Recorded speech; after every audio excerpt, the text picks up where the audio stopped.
So mga sir, ito na yung panumpit ninyo. Dumating na.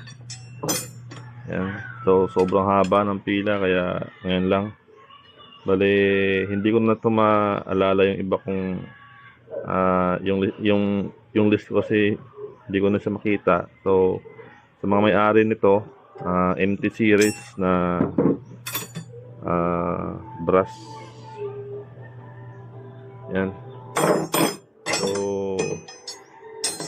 kaya na lang mag-PM sa akin kung para makita ko yung chat natin kasi yung iba hindi ko na makita, natambakan na. So marami to. 24, 23, tapos 20 inches, tapos isang 17 inches. So ito yung panumpit na pangmalupitan. Brass siya. Yan. Brass. 12 grooves na brass barrel. So ikakabit natin to sa yung iba sa order. Yung iba may mga may-ari ito. Yung mga nag-down nito, nagpauna ng down payment. So pwede nyo na akong i-chat na dumating na pala to. Kakarating lang. So medyo natagalan. May mga aberya na nangyari. So eto na ngayon, pwede na mapadala. Meron tayo sa Cagayan de Oro. Yan po yung itsura niya. Yan po yung original talaga. Yan.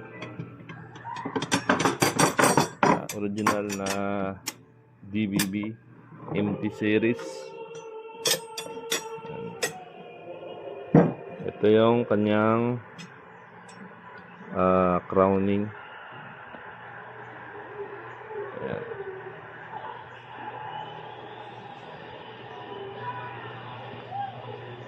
Ayaw lang mag-focus. Ayan.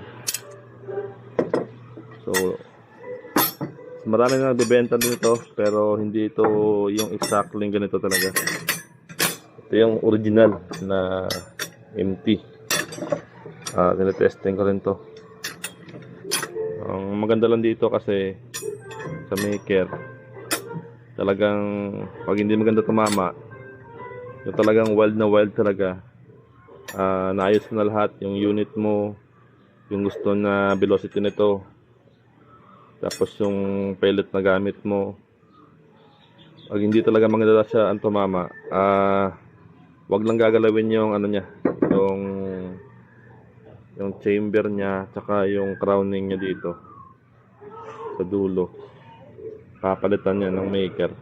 Yun yung maganda sa maker natin, papalitan yan. Kaya wala kang problema. Pero halos lahat naman ng binenta ko na ganito, pang airgun. Ang barrel naman na pala to is pang airgun lang. Hindi siya pwede at wala kami hindi kami nagbebenta ng para sa live kasi bawal yun.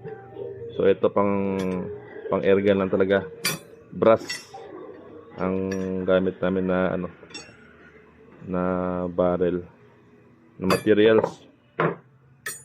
So yan, papalitan to ng may-ari, ng maker. Depende sa capacity ng unit. Sa barrel wala namang problema. Tagal ko na nagbebenta nito, wala pa akong ni isa. Meron isa yung nagka-problema. So pinalitan namin yun.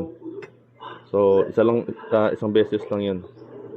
Lahat maganda sila ang tumama sa unit ito, sa barrel na to. Yan, brass yan. Hindi siya yung sinasabi nilang malambot daw tong brass. Ibang brass na grade yun. Itong gamit namin na brass na barrel is mataas na grade to, matigas. Yung iba nasa 20 years na yung mga brass, maganda pa rin tumama. Mga lang yan, mga hindi yun kagandahan na klase ng brass. Pero ito magandang klase ng brass to. Ito yung matigas na klase ng brass.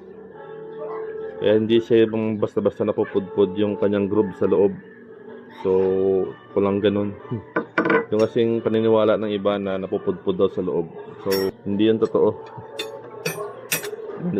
Maganda sa tumama kahit na patagal man ng ginamit. Yung sa akin nga, nasa mahigit 5 years yun. Ganun pa rin yung performance niya. So, wala kang problema dyan. Sa kalawang, wala ka rin problema kasi hindi ito pinakalawang. Non-oxidized lang to na parang nangingitim pero hindi yan kakalawangin. Linisan mo lang, matatanggal na rin yan yung parang nangingitim niya. Pero matagal yun, taon ang bibilangin mo.